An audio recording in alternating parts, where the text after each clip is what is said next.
Kalian ngomong kafir, kalian ngomong Islam, saya nggak perlu ngeluarin KTP, muka saya lebih Islam dari kalian. Bikin aku tersadar banget bahwa wah gila, dimanapun kita berada, manusia tuh emang kecil banget gitu. Kita tuh nothing gitu loh. Aku tuh sering banget kayak Allah tuh kalau mau ngomong sama aku tuh caranya langsung kayak gitu. Nggak pernah kayak via orang dikasih tolong jangan gitu, enggak. Pasti ada aja kejadian. Langsung berasa sendiri gitu? Ada kejadian gitu, misalnya kayak aku salah ngomong, nih hari mah gue susah mulu nih, capek. Waduh beneran tuh sepanjang hari, bahkan gak cuma sehari, minggu itu tuh kayak nggak mendapatkan kemudahan at all. Jadi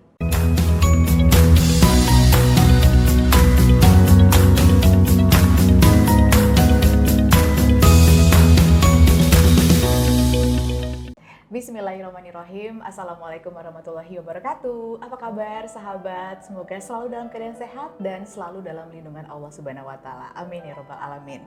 Liza Harun kembali hadir di talk show Cerita Musisi. Kita berbagi pengalaman spiritual, ngobrol-ngobrol bareng musisi. Dan acara ini diselenggarakan atas kerjasama Bincang Syariah dan juga Komuji Jakarta. Jangan lupa di like dan juga di subscribe ya, dan juga kasih tahu ke teman-temannya semua, jadi banyak yang nonton dan semoga bisa mendapat pengalaman yang menyenangkan. Dan kasih tahu juga nih di bawah ini, tulis kira-kira musisi siapa ya yang mau diundang. Untuk sekarang sudah hadir Aziza Hanum. Hai, assalamualaikum. Waalaikumsalam warahmatullahi wabarakatuh, Mbak Liza. Aziza Hanum, panggilannya Hanum aja ya. Iya, betul. Hanum, apa nih profesinya nih? Pemain drum, ya musisi lah ya bisa dibilang. Presenter juga. Mau nambah lagi mungkin? Apa ya? Calon istri siapa Ibu gitu? rumah tangga. Aduh. Wow. Sibuk apa? Sibuk? Masih sibuk biasa lah ya? Masih sibuk, tiap hari ngantor sih Mbak Liza. Siap. Sama di sela-sela waktu ngerjain project sendiri juga, karena punya YouTube sendiri. Terus ngeband udah jarang-jarang tapi masih karena gignya juga sulit gitu.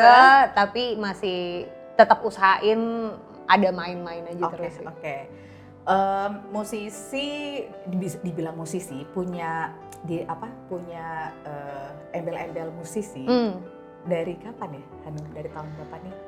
Basically sebetulnya kalau seriusin di musik itu tuh aku dari SMP tuh udah punya band. Gonta-ganti band, keluar band. Sebagai? Main bass, nyanyi.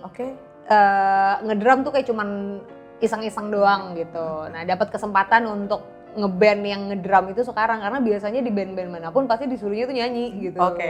Karena emang suka nyanyi kan basicnya. Terus ya udah pas yang sama project arah ini emang kayaknya emang ini it's time to embracing inner drummernya. Dan ternyata kenapa enggak dari dulu aja ngedrum yang serius ya gitu, kayak cuma main-main doang. Tapi pas ditawarin jadi pemain drum langsung atau aduh kok bisa nggak ya? Jadi sebetulnya tuh band ini tuh nggak sengaja kebentuknya Mbak Liza. Awalnya tuh kita semua main film. Jadi nih kita berempat, aku, Tanta Ginting, Roy Sungkono sama Gilbert ini tuh sebetulnya kita terlibat di satu project film web series namanya Arah. Terus udah selesai syuting, udah beres syuting, tinggal rilis waktu itu web series 5 episode.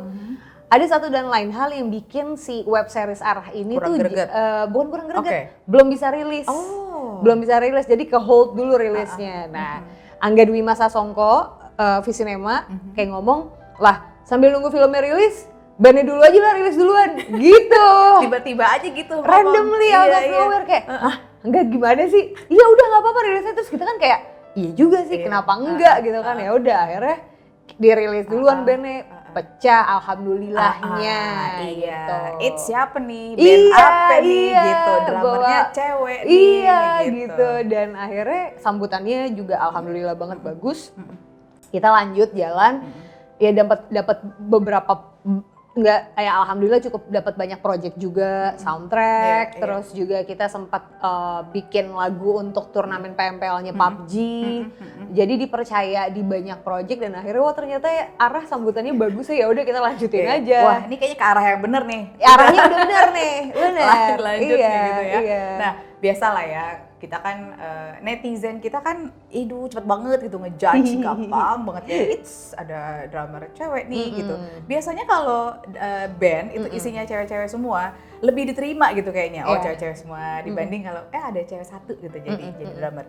Dapat nggak sih biasalah netizen tanggapan-tanggapan di sosmed atau ketemu langsung atau malah yang wih keren nih gitu. Iya, most of sih kayak hampir jalan sama arah 3-4 tahunan sekarang gak pernah dapat komentar negatif sih. Sambutannya selalu positif kayak kalau bisa lo jadi cewek satu-satunya di band terus ngedrum pula lagi. Kalau vokalis mah standar ya. Standar gitu. Kayak kok seru, gimana belajar drum? Malah kayak menimbulkan excitement orang-orang yang ketemu sama aku terus belajarnya di mana? Seru gak sih? Gimana ngeband sama cowok-cowok?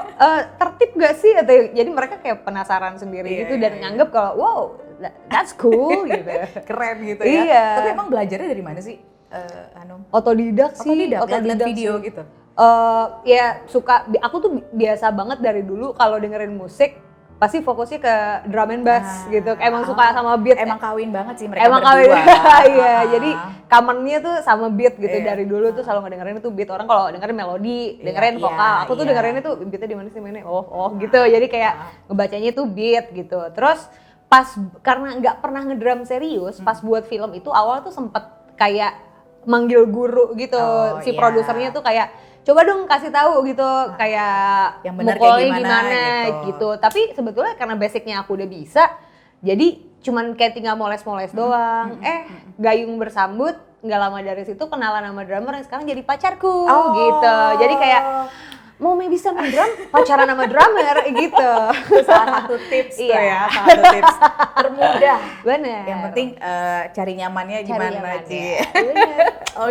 Oke, tadi Hanum udah ngebahas sedikit tentang musik gitu ya dan jadi pemain drum satu-satunya juga nih yang sekarang mungkin ya yang lagi happening gitu ya, dilihat lagi banyak kerjaan juga. Semoga nanti pandemi kelar ngeband lagi gitu. Iya dong, kangen pengen banget ya. Oke, nah untuk kegiatan yang lain sebagai presenter masih jalan? Iya, sebagai jurnalis dan juga news anchor di salah satu televisi swasta di Indonesia masih berjalan. Aku juga produser, soalnya Mbak Liza. Jadi aku lagi nge-build program untuk apa ya, kan sekarang kan semuanya udah serba digital. Jadi kita nge-shaping yang kayak gini-gini nih, ngobrol-ngobrol gini, bikin yang versi lebih casey-nya untuk naik-naik di digital and it works. Kita kan nih sekarang udah banyak media gitu kan ya, kayaknya untuk menyampaikan isi hati, pikiran tuh gampang banget gitu ya. Nah, pekerjaan udah ngoceh-ngoceh gitu kan, apa yang ada di pikiran ditulis langsung di-share gitu kan ya. Sosmednya Hanum sendiri berbau-bau itu juga nggak sih, berbau-bau pekerjaan gitu yang udah di acara udah di-share terus di sosmed juga di-share lagi gitu. Sesungguhnya aku bukan tipikal yang terlalu begitu lagi. Jadi sosmed itu isinya sampah aja gitu kayak posting foto gitu, kucing atau lagi jalan-jalan. Yang saat itu lagi seneng kayaknya lucu udah share-share aja gitu ya. Jadi mungkin ada beberapa teman-teman jurnalis yang juga sebagai jurnalis sosmednya harus mengkritisi sesuatu. Ada apa ini harga BBM gitu atau Permendikbud gitu ya. Aku tipikal yang kayak gitu, aku pemantau aja. Karena pekerjaanku setiap hari udah cukup overwhelmed dengan berbagai macam informasi. Jadi social media menurutku pada hakikatnya adalah untuk having fun, nggak perlu yang serius-serius banget. Iya. Gitu sih. Nah kalau misalnya ada sesuatu di luar gitu kan, lagi ngebahas masalah terus ada viral, ada selegram segala macam gitu, itu langsung di share di sosmed sendiri atau gimana? Ngajak, ayo kita bahas gitu. Nah, karena aku produser program, ngelihat yang kayak gitu, ketika ada topik seksi biasanya ditaruh di grup dulu. Nih enak nih Kiko kita bahas nih buat jadi talks besok gitu, jadi buat talk show besok. Nah dari situ biasanya aku ketika mau bikin satu topik, aku lempar pertanyaan ke netizenku gitu. Di sosmed lah di sosmed, kayak menurut lo gimana kalau ada yang kayak gini gitu, coba kasih insight dong. Nah itu nanti hasilnya bisa aku bawa nanti di talk show. Kemarin saya sempat bikin survei kecil-kecilan nih di sosial media. Menurut Anda gimana ya. gitu Smooth biasanya? banget ya mainnya ya. Iya, jadi difungsikan yang kayak gitu-gitu sih. Iya. Oke. Nah, sebagai musisi juga, sebagai news anchor juga, produser juga. Kita tuh kalau ngelihat seni itu apapun itu bentuknya, itu kan bikin kita fleksibel ya. Betul. Bikin kita jadi nggak kaku. Bener. Beda sama orang yang kayak maaf nih, kayak nggak punya seni gitu, nggak berseni gitu, kayak bawaannya kaku gitu. Nah, kalau untuk bidang seni, Hanum selain musik senang apa gitu? Mungkin lukis atau apa gitu? Untuk seni ya, basically aku tuh pecinta keindahan sih, Mbak Liza. Aku melukis nggak bisa, tapi suka gitu. Jadi kalau ada yang bisa dioret-oret aja gitu. Nggak mentok di gunung, pohon, mentok sawah gitu ya. Mentok. Tapi dia anak SD banget, karena yang penting ngelukis. Iya. Ada mataharinya tuh Pak. Gitu sih. Terus apa namanya? Aku suka belakangan tuh lagi sering banget baca sih. Lagi aku suka puisi. Oh, oke. Aku suka puisi. Nyambung sama ya bikin lagu kan bisa kadang-kadang dapat inspirasi. Bisa banget. Terus juga kadang tuh museum ya misalnya ke pameran tuh aku seneng banget sih lihat karya-karya seni rupa yang gitu-gitu, mural art yang gitu, semuanya happy sih. Jadi emang sebetulnya darah seninya tidak mengkotak-kotakan seni jenis apa yang aku suka. Hampir semua jenis seni apapun aku happy. Senang ya. Dan itu berpengaruh ke kerjaan Hanum sebagai karena gini, critical thinking sama creative thinking itu adalah dua hal yang nggak bisa dipisahkan, dan itu selalu beriringan dan dituntut untuk selalu ada di keseharianku, either itu di pekerjaan ataupun aku sebagai persona di keseharian. Dan itu yang aku rasakan banget. Jadi kayak aku bisa melihat aku bisa ngelihat buku ini dari berbagai macam sisi. Kalau orang judulnya Kiat Sukses Ramadan, kalau aku warnanya bagus ya. Iya. Gitu kayak. Iya.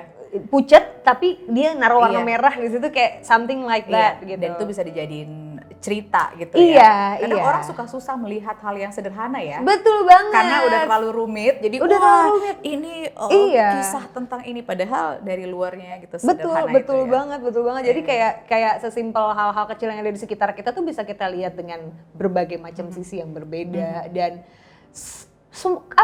coba orang-orang lebih banyak yang punya cara berpikir yang kayak gitu ya, jadi nggak kaku-kaku banget gitu hidupnya. Betul. Balik lagi ke si seni itu kita bisa tahu gini orang nih kaku atau kayak gimana karena suka nanya, lu hobinya apa sih? Iya, gitu. lu zodiaknya apa sih? Katanya kayak gitu kan, suka ketahuan kan. Dan itu ketahuan ya. Oke. Nah di semua pekerjaan kita balik lagi ke kisah spiritual. Nggak hanya musisi, apapun itu profesinya, kadang kita suka disentil sayang sama Allah gitu kan ya. Dalam pekerjaannya Hanum ya, menyampaikan pendapat, takut salah ngomong, takut hoax beritanya, takut gitu ya. Ke hubungan komunikasi seperti apa selain kita 5 waktu ya, yang mungkin pernah punya pengalaman yang disentil, hati-hati ngomongnya gitu, atau pembawaan lo jangan terlalu bawa-bawakan gitu-gitu. Boleh ada kisah dalam pekerjaan? Dalam keseharian tuh utamanya ya Mbak Liza, itu good question banget sih. Aku tuh sering banget diingetin karena aku tuh anaknya terlalu cuek. Iya, nah kadang orang nggak berasa disentuh. Gak berasa, beneran. Iya, tapi aku tuh sering banget kayak Allah tuh kalau mau ngomong sama aku tuh caranya langsung kayak gitu.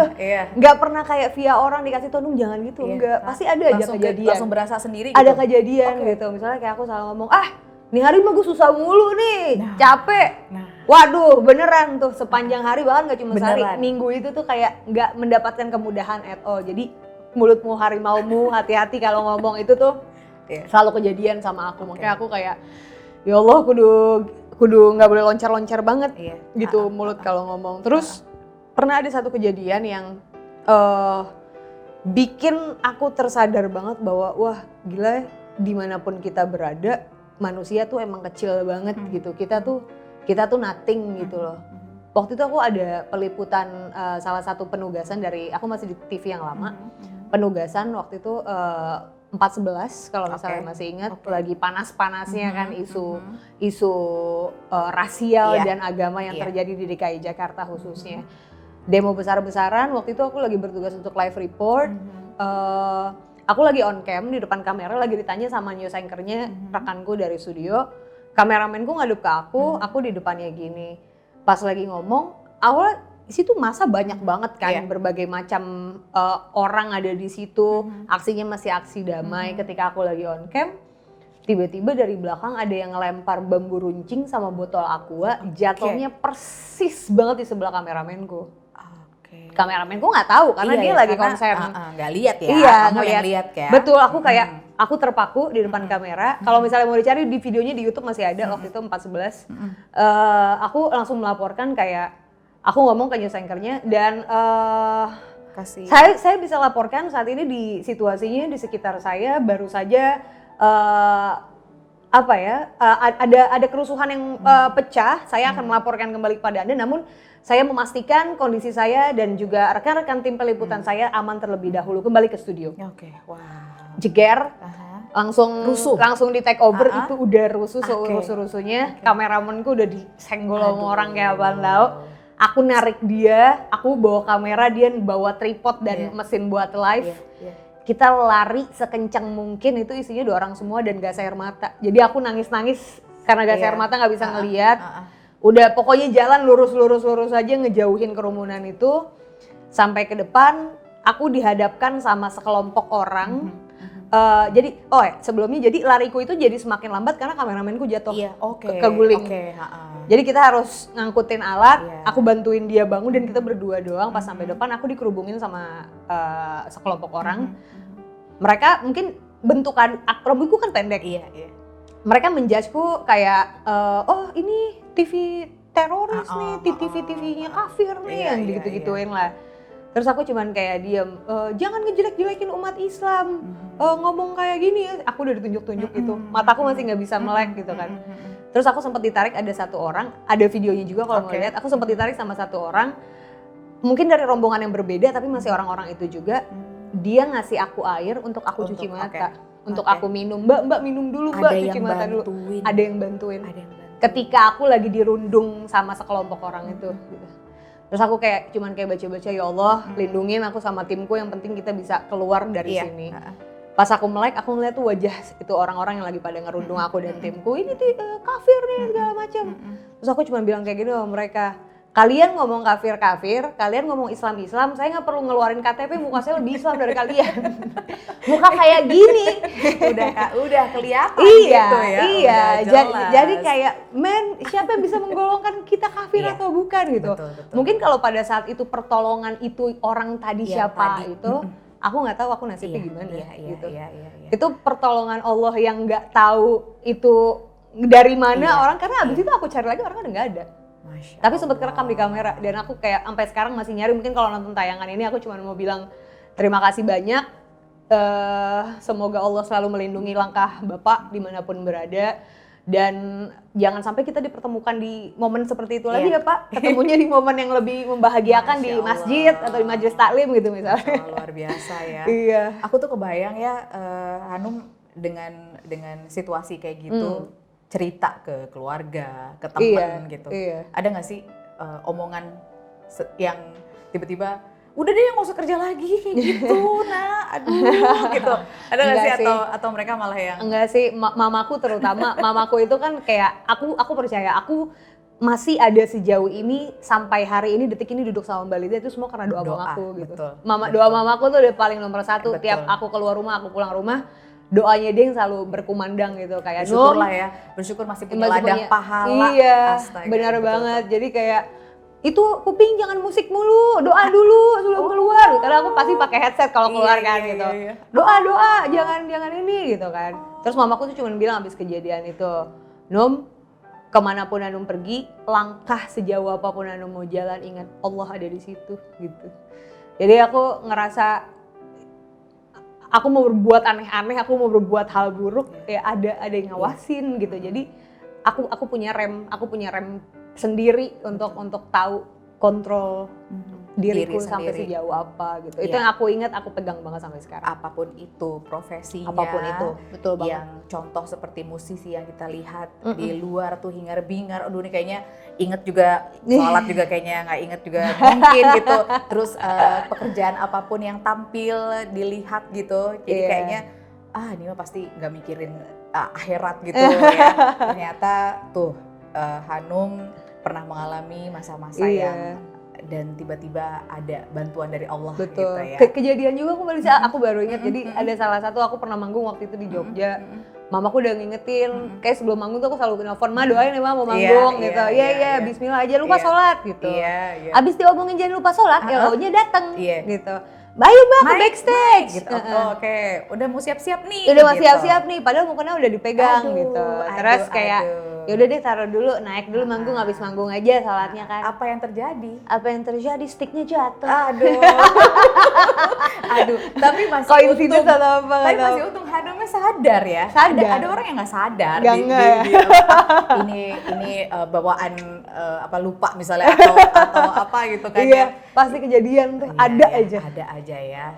Oke, jadi apapun pekerjaannya nih teman-teman di luar sana, ya kita harus tetap jangan lupa minta doa kalau masih ada orang tua, alhamdulillah gitu ya. Dan apapun kejadian itu sentilan sayang dari Allah gitu ya, Hanum ya. Oke Hanum, terima kasih banyak Semoga share-nya bisa bermanfaat juga buat teman-teman yang lagi nonton sekarang. Dan kalau memang ada ide mau kasih kayak narasumbernya si ini boleh tulis di bawah ini ya, di kolom ini.